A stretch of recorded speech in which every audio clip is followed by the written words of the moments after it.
Composed of 24,000 shlokas, split into the mystical 7 Kandas, Valmiki Ramayanam is a magnificent work of Sanskrit literature. Sage Valmiki is also known as Adi Kavi or the first poet, Ramayanam being the Adi Kavya or the first work of poetic brilliance in Sanskrit. Along with narrating the life story of the prince of Ayodhya, Shri Rama, Sage Valmiki also encoded extremely powerful mantras and the essence of Tantra Shastra within these 24,000 shlokas. These shlokas hold some of the most powerful chants like the Aditya Hridayam, Gayatri Ramayanam and the Sundara Kanda. We had already explored the significance of Gayatri Ramayanam in complete detail in this video. Today, let us look at Valmiki Ramayanam as the story of Lord Ram. We'll look at each of these 7 segments or Kandas, the number of chapters or Sargas that each Kanda has, and the number of verses or shlokas within each Sarga. The Sanskrit channel is an effort to explore a vast variety of topics from original Sanskrit literature. If you wish to support this effort, consider becoming a sponsor on Patreon or make a one-time contribution through these options. Your support will help us create more of these videos more frequently on more number of topics. Do check out all the links in the description below. The first segment of Ramayanam is called as Balakanda. It has 77 chapters or sargas and a total of 2270 shlokas. The first sarga of Balakanda with 100 shlokas is Sage Narada's description of the entire Ramayanam to Sage Valmiki. He narrates the complete life story of Lord Ram right from birth until the end of his life on earth in these 100 shlokas. This is also known by the name of Sankshipta Ramayanam or Abridged Ramayanam. Those who seek to relish the life story of Rama but do not have the time to read the entire 24,000 shlokas usually chant these 100 shlokas which capture the entire essence of Ramayanam.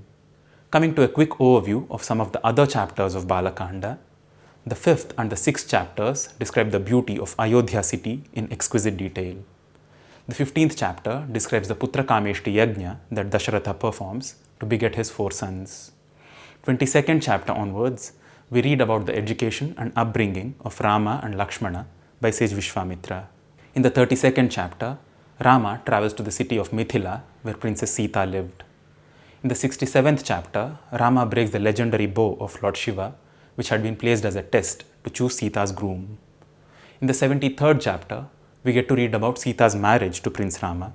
And finally, in the 77th chapter, Balakanda ends with a description of the post-marriage celebrations and the happy days that followed.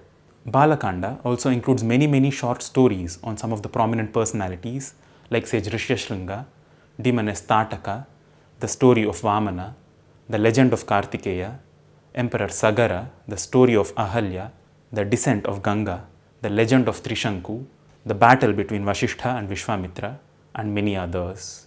The second segment of Valmiki Ramayanam is called as Ayodhya Kanda. It consists of 119 chapters with a total of 4,273 shlokas. As the name suggests, this part of the story takes place in and around the city of Ayodhya.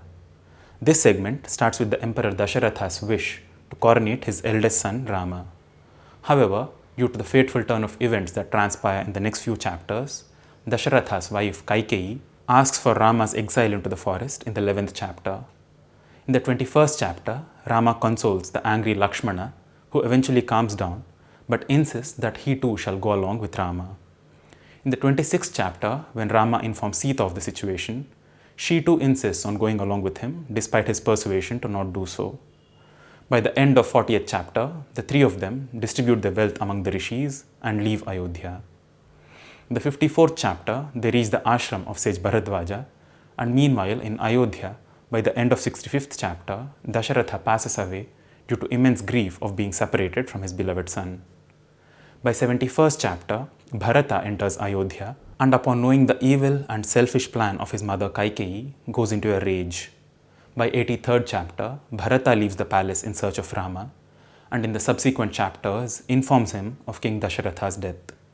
He, however, fails to convince Rama to return to Ayodhya and by the 114th chapter comes back to Ayodhya carrying Lord Rama's footwear on top of his head. He then vows to rule Ayodhya only as a mere representative of Lord Rama. By the end of Ayodhya Kanda, Rama decides to go further away from Ayodhya and travels further down south. And thus we enter the third segment of Valmiki Ramayanam called Aranyakandaha. This segment of the story is where they face all kinds of enemies in the forest of Dandakaranya. Sita gets abducted, and Rama and Lakshmana set forth on their search for Devi Sita. This segment consists of 75 sargas with a total of 2473 shlokas. The fourth segment of Valmiki Ramayanam is called as Kishkinda Kanda. This segment starts with Hanuman meeting Lord Rama. Rama solves the internal disputes in the Vanara kingdom of Kishkinda and recruits them in his search for Devi Sita. This segment consists of 67 sargas with a total of 2462 shlokas. The fifth and the most popular segment of Valmiki Ramayanam is called as Sundara Kandaha. This is the part of the story that captures the journey of Lord Hanuman, where he performs extraordinary feats in his search for Devi Sita. To state that he was successful in his mission would be an understatement. Not only does he fight immense odds on his journey to Lanka, he finds Devi Sita, assures her of her rescue, and almost ravages the entire kingdom of Ravana to ashes in this process. Chanting this segment of Ramayanam is said to grant the sadhaka with immense materialistic and spiritual benefits. It consists of 68 sargas with a total of 2865 shlokas. The sixth segment of Valmiki Ramayanam is called as Yuddha Kandaha. This segment has an elaborate description of the battle that ensues between Lord Rama and Ravana. It describes the kind of tricks that Ravana plays, the warrior chiefs who fight on both sides of the battle, and the strategies employed by all of them. This is also the segment which has the auspicious Aditya Hridaya Stotram. This is a chant on the sun deity that sage Agastya teaches Lord Rama to rejuvenate and energize him in the battlefield.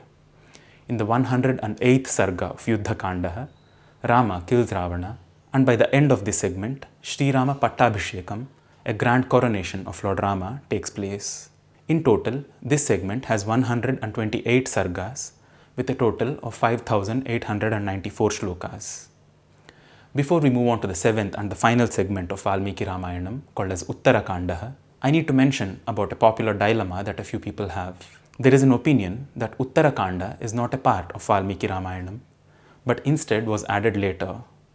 There are all kinds of arguments to prove or disprove this theory, but the fact remains that many aspects of Valmiki Ramayanam remain incomplete without the inclusion of Uttarakanda. In my opinion, it is the mindset of having a Sukhanta or a happy ending to a story that makes many people finish the study of Ramayanam at Sri Rama Pattabhishekam and not go further. I too am partial towards this mindset, and am not particularly fond of stories that end in sorrow or suffering. But as the wise opine, Ramayanam is not really a happy or a fun story in the first place. It is a profound lesson on how a human being behaved, placing the well-being of others above his own, despite going through all sorts of troubles in his life. So for our study, let us include all that is available as Valmiki Ramayanam. The seventh and the final segment of Valmiki Ramayanam is called as Uttarakandaha. It consists of 107 chapters with a total of 3763 shlokas. This part of the story describes the troubles Rama had to go through even after his coronation. From losing his pregnant wife once again, this time due to his own duties as a king of the times, to almost killing his own two sons unknowingly, Lord Rama goes through enormous troubles that no human hopefully has to ever go through in his life. Despite such hardships, he takes every single decision in his life, placing the well-being of the larger society above his own.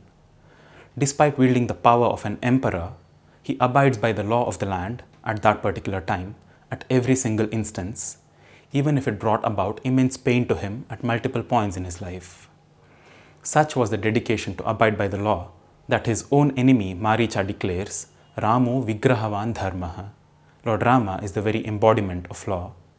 It is his strength of will and steadfastness of character that we remember, cherish and worship through the story of Valmiki Ramayanam.